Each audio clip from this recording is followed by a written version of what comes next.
Hi everyone, welcome back to another cookbang. It's been so long since I filmed cooking mukbang. If you guys don't know what cookbang is, it's basically a mukbang that is followed by some cooking. Not much, but my recipes are, or like my cookings are usually very simple and easy.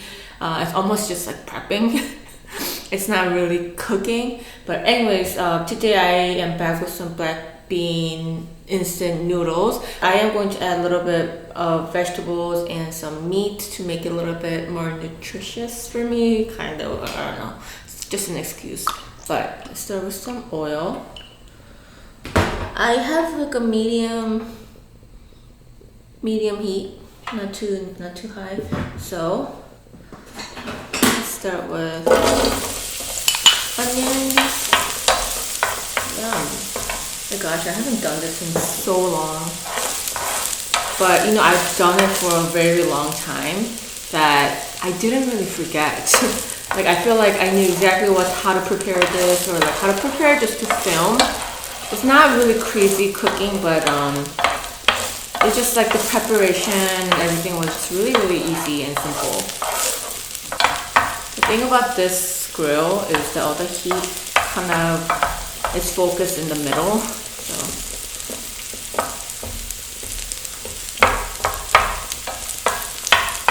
I mean, cooking sitting down isn't as comfortable as having the full kitchen where you're standing and walking around, so it usually has to be pretty minimal. But I do like doing it. I know past few videos I filmed on my dining table. I was sitting on a chair, but I think I was getting pretty uncomfortable because the table is pretty long, pretty big. And not only that, I felt like my stomach was kind of getting in the way. So it's more comfortable sitting down for me right now.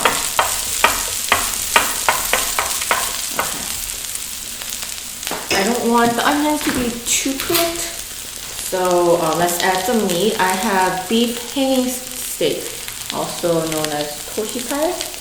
Looks like this.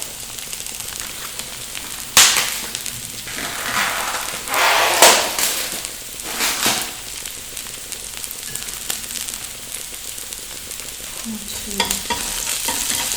little bit. Probably don't need to add all this, but this is how it looks like.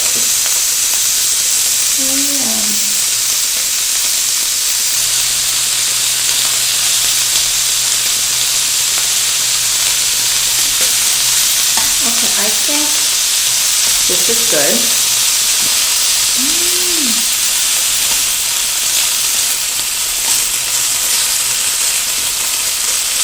This is so yummy. I'm going to season it a little bit with some little bit of salt.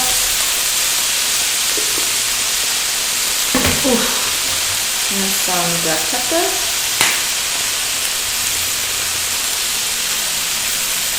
Okay.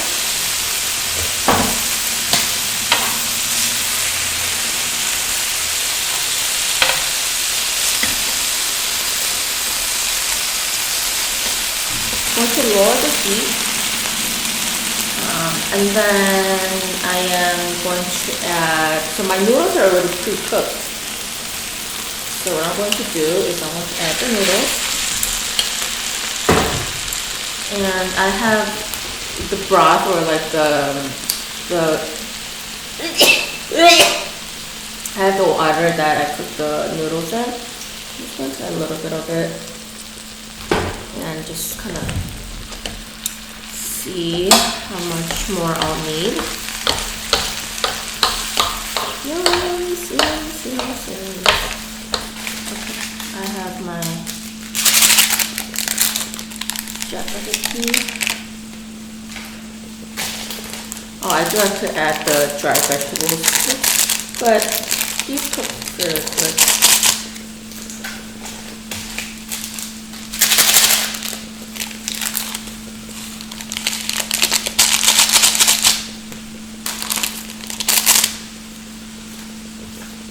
And then the oil.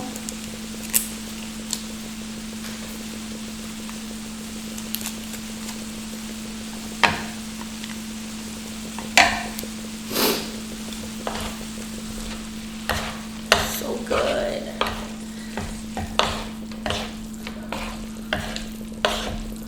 I'm going to actually add a little bit of chipotle powder. You could add Korean pepper flakes, but I just like the chipotle powder better to make it a little spicy. Okay, just a little bit more.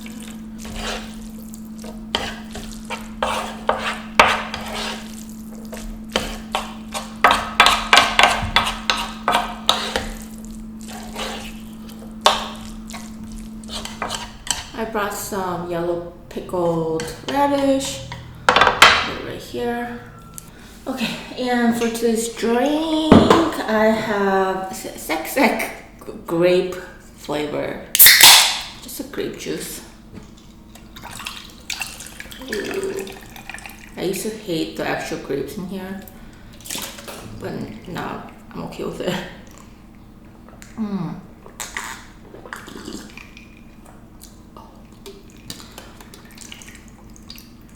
They're sweet.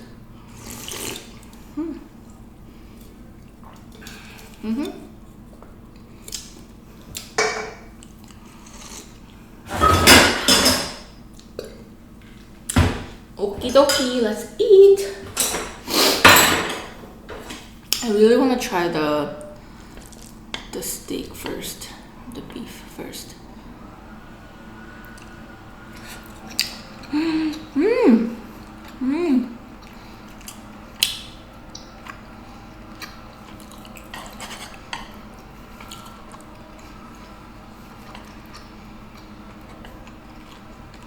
I'm glad I didn't let it cook all the way before I added the noodles. If not, I think it would have gotten really, really chewy.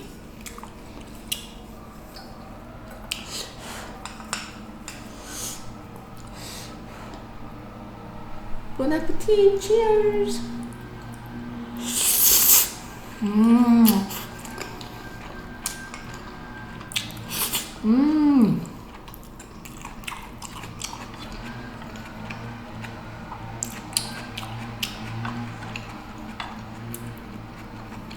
So much landscaping going on right now. I'm cutting down the trees or the branches. Okay. Oh, that Cajun sauce is really kicking in.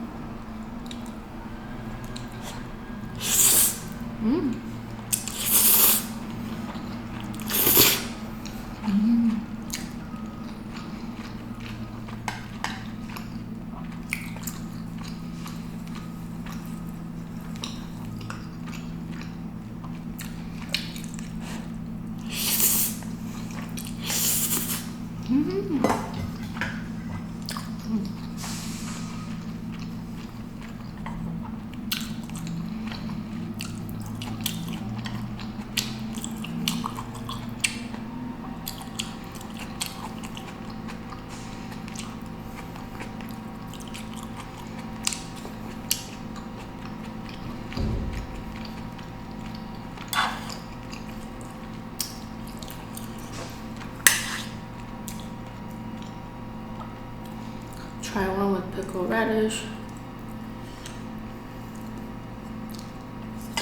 Ever since I got pregnant, my hands are very like dull and not sensitive.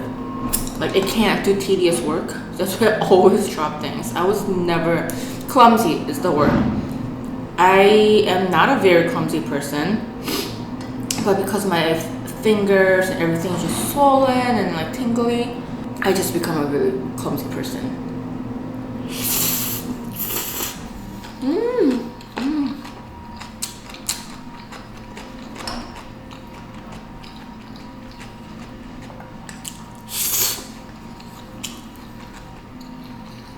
I really, really like it with the meat.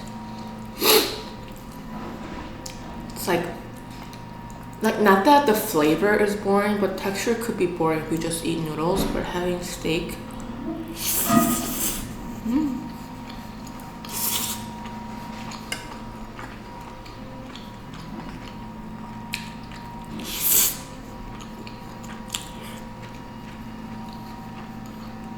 I think this has to be like the best combination. Seriously, instead of using the pepper flakes, try using the Cajun powder. Okay, I feel like if you don't frequently cook Korean meal, pepper flakes might not be as available in your home.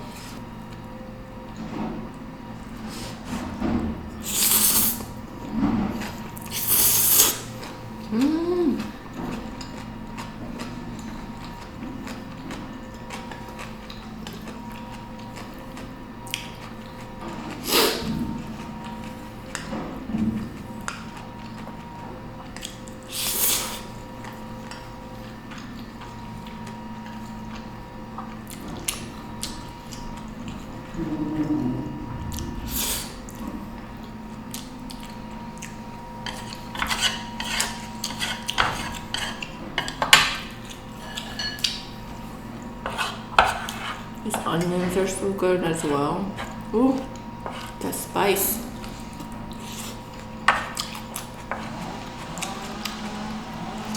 Oh my god, it's so damn loud.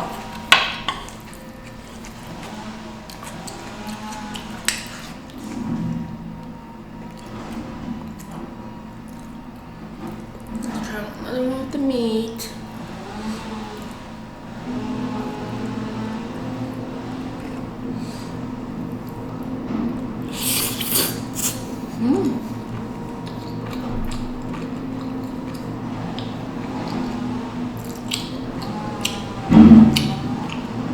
I picked the worst time to film.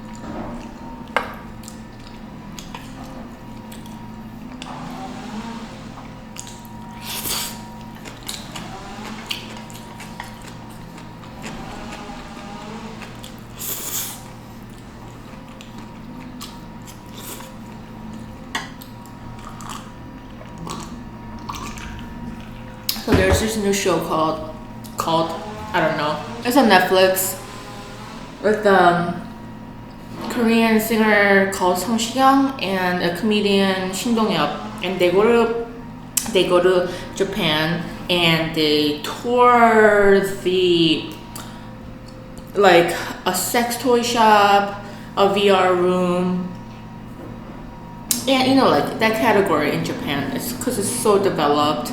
It's very accessible compared to Korea. I completely forgot that in Korea, porn is illegal. I mean, I haven't lived in Korea for a very, very long time, and when I was living in Korea, I was very underage, right? So I completely forgot about it. And you know, US porn it's not illegal, right? Yeah. So I completely forgot that they didn't have these kind of shops or videos in Korea, or at least legally, right? Because like in the first episode, they're like, "Oh, we're so foreign to this concept," or like, "We're foreign to this like availability." I'm like, "What are they talking about?" You know, like, are they like lying to themselves? Of course they should have access to these things. I'm like, and Tom was like, "No, it's illegal in Korea." I'm like, oh yeah.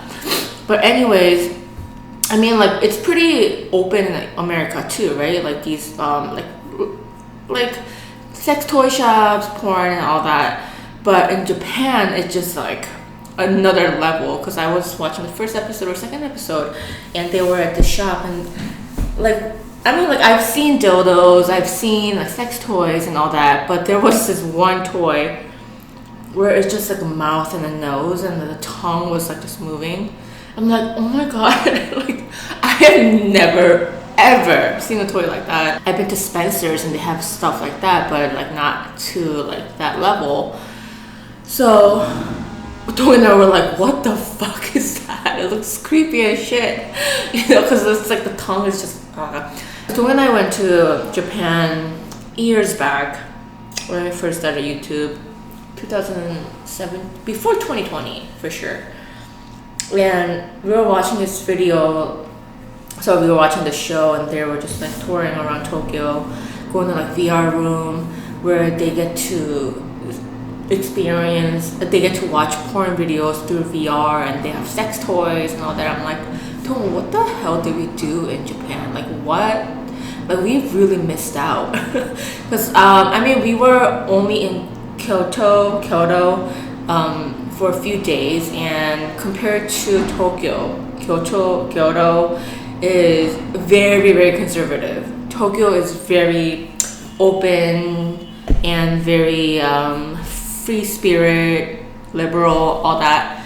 But Kyoto is pretty conservative, so of course we wouldn't have interacted those kind of course we wouldn't have been able to find those things even if we wanted to, right? So Toga and I were like, the next time we go to Tokyo without our kid, we're gonna go to a PR room, we're gonna go to a sex shop. But like one thing that one of the MC was saying was that, you know, in Japan it seems so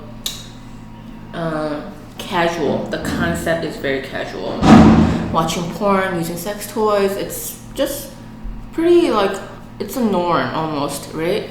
But what the MC said was, you know, in Korea, and it's not just Korea, I mean even like I guess like the Korean community in America as well, we grow up thinking that porn is such a bad thing that it makes, and if we ever watch one, if we have something like sexual, we grow up so guilty. I know everyone has different thoughts on this, but of course I think they have to be old enough to have sex and all these things and watch porn and all that. I mean, they could be exposed to it a little earlier than I hope, but I just don't want to make them feel guilty about it. I don't want them to push it. I don't want to push them to do as much as they can, be exposed and do whatever you want. Of course I want them to have a guideline and like have a little structure to it, but I don't want to put the guilt on them. Because throughout the show, all the people they were like, all the Japanese people they were interviewing, they had like no what's the word? They were very comfortable talking about it. They didn't seem shy to talk about it or ashamed. But of course the Korean MCs were like, I mean like the show itself was like rated R, I think, or whatever. But they weren't as comfortable talking about it so publicly. I just like from what I saw, I just felt that way.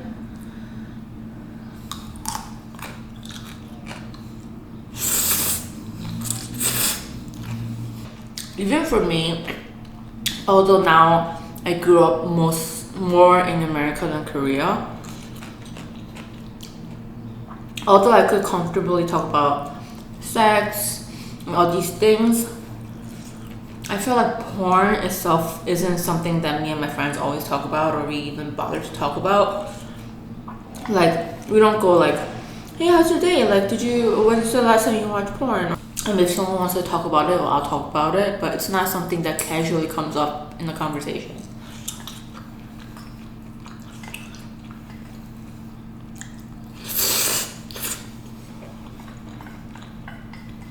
What I found very interesting throughout the show, there were a few comments where notations where if they had to choose between a sex toy, only using sex toy, no porn, or just using your hand or whatever, but have access to porn videos, which one would you do for the rest of your life? I think at least like two people were like, or at least there were like two scenes where they were like, sex toy, because it gives you pleasure that you never knew existed. And Tony and I were like, the fuck? What are we doing? Where do we get these sex toys? And I did hear, do you guys know that #1 most sold item on Amazon is sex toy? I think actually it was dildo, I think. I did not expect to talk about this topic in my video today, but well, that was fun. I am full, I am done.